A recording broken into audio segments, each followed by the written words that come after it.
제가 오늘 소개할 논문은 2022년 VLDB에서 발표된 Distributed Learning of Fully Connected Neural Network using Independent Subnet Training입니다. 본 논문의 아이디어를 소개하기 앞서 백그라운드를 소개해드리겠습니다. 본 논문에서는 Distributed Learning, 분산 트레이닝에 대해서 다루고 있는데, 분산 트레이닝에는 크게 데이터 패러렐과 모델 패러렐 두 가지 방법이 있습니다. 데이터 패러렐은 여러 머신에서 동일한 모델을 가지고 데이터를 분산시켜 학습을 하는 방법이고, 모델 패러렐은 여러 머신에서 하나의 모델을 쪼개어 가지고 동일한 데이터를 각 머신에 전송시켜 학습하는 방법입니다. 다음으로 논문에서 이야기하고 있는 문제에 대해서 소개해 드리겠습니다. 저자는 분산 처리에는 분산 처리를 선택할 수 있는 경우와 선택할 수 없이 꼭 해야만 하는 강제적인 경우, 이렇게 두 가지가 있다고 소개를 합니다. 분산 처리를 선택하는 경우에는 효율을 위해서 선택하는 경우입니다. 그림에서처럼 버트에서 GPT-3까지 모델의 파라미터 수가 기하급수적으로 증가하였는데, 이 파라미터 수가 굉장히 많은 GPT-3 모델 같은 경우에는 GPU 하나로 학습을 할 경우 수천 년에 가까운 시간이 걸린다고 합니다. 이때 수천 대의 GPU를 사용하여 분산 트레이닝을 한다면 단 몇 주 만에 학습을 끝낼 수 있습니다. 분산 처리가 의무적으로 강제적으로 요구되는 경우에는 데이터 소스가 실제 지역적으로 물리적으로 굉장히 멀리에 위치한 경우입니다. 이 경우에는 데이터를 전송하는데 굉장히 많은 네트워크 코스트가 들기 때문에 분산 처리가 꼭 필요하다고 볼 수 있습니다. 또한 데이터 소스에서 데이터 프라이버시가 강제되는 경우 또 이 분산 처리가 꼭 필요한 경우에 해당합니다. 이럴 경우에는 어쩔 수 없이 분산 처리를 수행하여야 하는데, 이 분산 처리를 가로막는 장애물이 컴퓨팅 노드의 성능이라던가 컴퓨팅 노드에 굉장히 많은 수가 요구가 되고, 또 네트워크 밴드위스의 성능도 굉장히 분산 처리에 장애가 됩니다. 따라서 저자는 이상적인 환경은 현실 세계에 잘 없다고 이야기하고 있습니다. 앞서 설명드린 것처럼 분산 처리를 어쩔 수 없이 꼭 해야만 하는데, 이때 데이터 패러렐 또는 모델 패러렐 방법으로 분산 처리를 수행하게 되고, 이 방법 또한 완전하지 않다고 얘기를 하고 있습니다. 특히 각각의 방법에 대해 한계점을 이야기하고 있는데, 데이터 패러렐 같은 방법의 경우에는 꼭 전체 모델이 각 노드로 전송이 되고 이게 주기적으로 업데이트 되어야 하기 때문에 밴드위스 크기에 굉장히 제한을 가지고 있다고 이야기하고 있습니다. 그리고 모델 패러렐 같은 경우에는 하나의 모델을 여러 노드가 가지고 있기 때문에 각 노드가 데이터를 꼭 공유해야만 하는 문제점이 있는데, 이럴 경우 업데이트에 싱크로나이즈가 꼭 돼야 돼서 아주 파인그레인드한 커뮤니케이션이 요구된다고 합니다. 즉 학습에 있어서 굉장히 제한을 받는 경우입니다.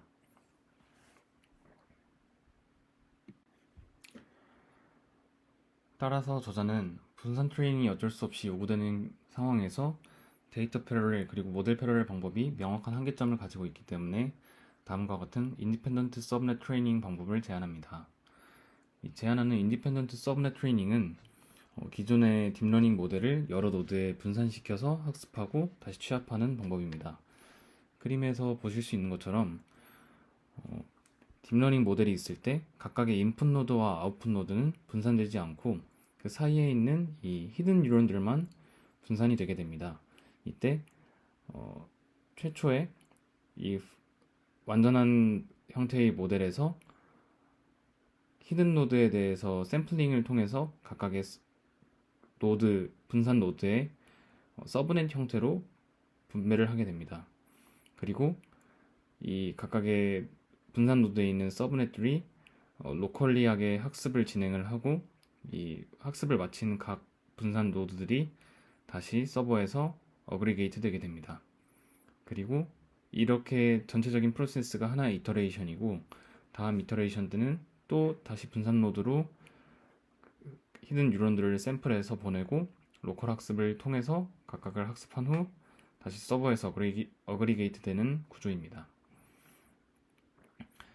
이 방법을 통해서 저자는 데이터 패러렐과 모델 패러렐 장점 두 가지 모두를 취할 수 있다고 얘기를 하고 있습니다.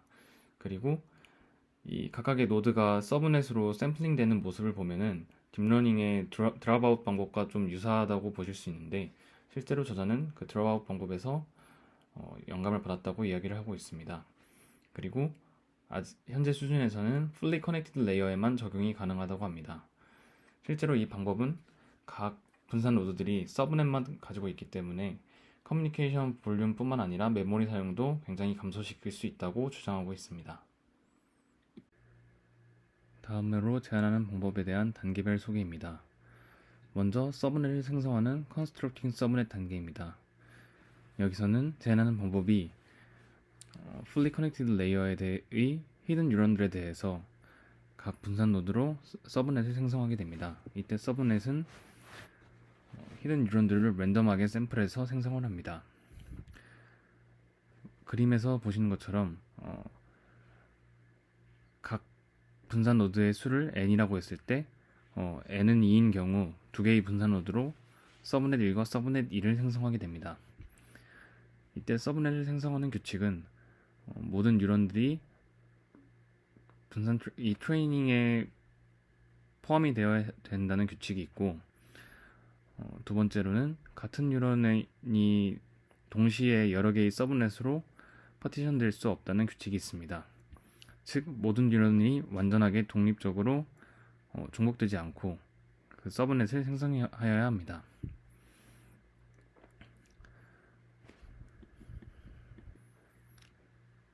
그리고 학습 과정에서 매 이터레이션마다 새로운 서브넷을 랜덤하게 샘플하게 되는데, 동일하게 서브넷을 샘플하게 되면은 각 노드가 편향되어 학습이 될 수 있기 때문에 계속해서 이제 새로운 서브넷을 샘플하고 또 이 빈도를 빈번하게 가져가서 편향을 최대한 줄였다고 합니다. 또한 이 각 서브넷의 아웃풋 노드는 제거된 다른 서브넷으로 샘플된 제거된 노드에 대해서는 마스킹 처리를 하고, 그리고 존재하는 뉴런의 아웃풋에 대해서 액티베이션에 대해서는 n스퀘어 팩터를 통해서 스케일링 하였다고 합니다. 다음으로 서브넷을 분배하는 디스트리뷰팅 서브넷 단계입니다. 식에서 볼 수 있는 것처럼 포워드 패스에는 앞서 설명드린 것처럼 n스퀘어로 스케일링 팩터가 붙게 됩니다. 그리고 이렇게 생성된 서브넷들이 실제 분산 노드로 분배가 됩니다. 각각의 서브넷에 대해서는 오직 이 전체 풀 뉴럴 네트워크가 존재하던 서버와 각 분산 사이에만 통신이 있으며, 각각의 이 서브넷끼리, 즉 분산 노드끼리는 어떠한 통신도 없다고 합니다. 또한 이 통신 과정에서 각 분산 노드로 전체 뉴럴 네트워크가 아닌 서브넷을 전송했기 때문에 실제 그 전체 파라미터 크기의 n스퀘어 분의 1 크기만 전송이 된다고 합니다. 서브넷을 트레이닝하는 트레이닝 서브넷 단계입니다. 이 단계에서는 각각의 분산 노드로 분산된 이 서브넷들이 로컬 환경에서 j-이터레이션 동안 로컬 SGD를 통해서 학습이 되고, 학습된 분산 이 서브넷들이 원래 풀 뉴럴 네트워크가 있던 서버로 다시 전송이 돼서 이 파라미터들을 취합하게 됩니다. 그럼 다시 원래의 완전한 형태의 뉴럴 네트워크가 생성이 되고, 이제 다음번 이터레이션에서는 앞서 설명드린 것처럼 새로운 샘플링을 통해서 새로운 서브넷을 형성하여 이러한 학습 과정을 반복하게 됩니다. 저자는 이 짧은 이터레이션 주기를 통해서 리샘플링 과정을 빈번하게 가져가도록 했고, 이를 통해서 이 서브넷을 생성함으로써 발생할 수 있는 학습의 바이어스, 즉 편향을 최대한 감소시켰다고 합니다. 또한 이 저자가 제안하는 인디펜던트 서브넷 트레이닝은 각각의 서브넷이 동일한 데이터가 아닌 분산된 데이터에 대해서 학습을 수행하고 이를 취합하고 또 새로운 샘플링을 통해서 새로운 노드를 분배하여 학습을 진행하기 때문에 기존의 앙상블과는 확연하게 다른 방법이라고 주장을 하고 있습니다. 다음으로 저자는 데이터 패러렐 방법과 제한하는 인디펜던트 서브넷 트레이닝 방법에 대해서 네트워크 트래픽과 FLOPs를 이론적으로 비교 분석을 수행하였습니다. 먼저 데이터 패러렐의 네트워크 트래픽의 경우 전체 모델의 크기에다가 분산 노드가 n개 존재하기 때문에 n을 곱해주고 t번의 라운드가 발생하기 때문에 이 t만큼 합해준 만큼의 네트워크 트래픽이 발생하게 됩니다.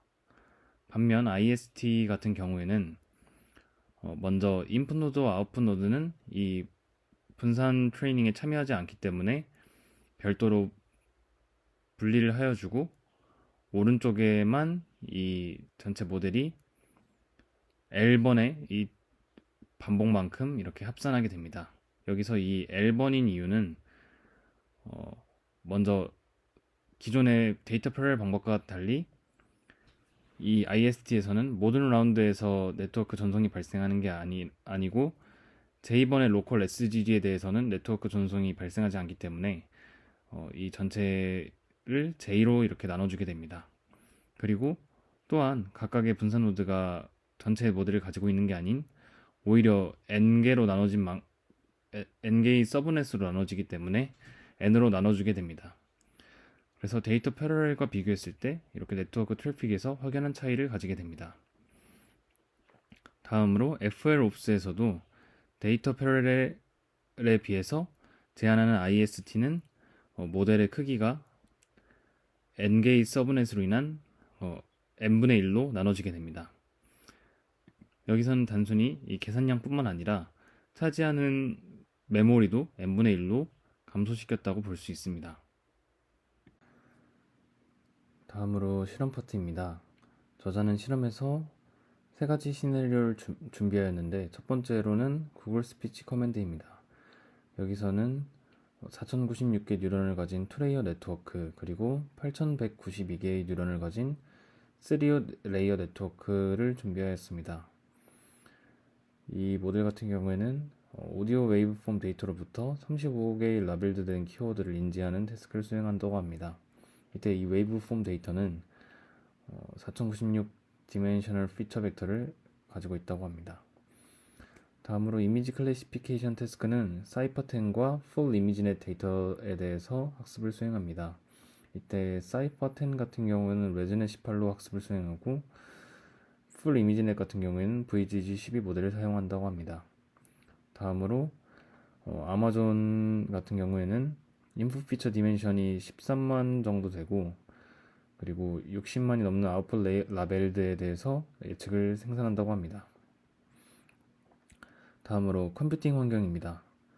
컴퓨팅 환경 같은 경우 이제 AWS CPU 클러스터 세 가지 종류 쓰는데 CPU가 2개, 4개, 8개가 있는 인스턴스를 사용했고 또 이제 딥러닝 이미지넷 같은 학습 같은 경우에는 GPU 2개, 4개, 8개를 가지고 있는 클러스터를 사용했다고 합니다. 테이블 1에서는 각각의 모델들에 대해서 네트워크에 대해서 특정 정확도에 도달하는 시간을 비교합니다. 여기서 사용한 네트워크들은 구글 스피치 2레이어, 3레이어 네트워크 사용했고 또 사이퍼10에 대해서 학습한 레즈넷 18 그리고 이미지넷 학습하는 VGG 12를 사용하였습니다. 비교 방법들은 데이터 패러렐 그리고 로컬 SSD 제한하는 인디펜던트 서브넷 트레이닝입니다. 그리고 환경은 앞서 말씀드린 것처럼 노드가 2개일 때, 4개일 때, 8개로 구성되어 있습니다. 먼저 첫 번째 구글 스피치 2레이어부터 보면 정확도가 0.63, 0.75 도달할 때 시간이 제한하는 방법 IST가 노드 4개일 때, 8개일 때가 가장 빠른 것을 보여줬고요. 3레이어 네트워크일 때도 마찬가지로 제한하는 방법이 노드 2개일 때, 4개일 때 가장 빠르게 정확도에 도달을 하였습니다.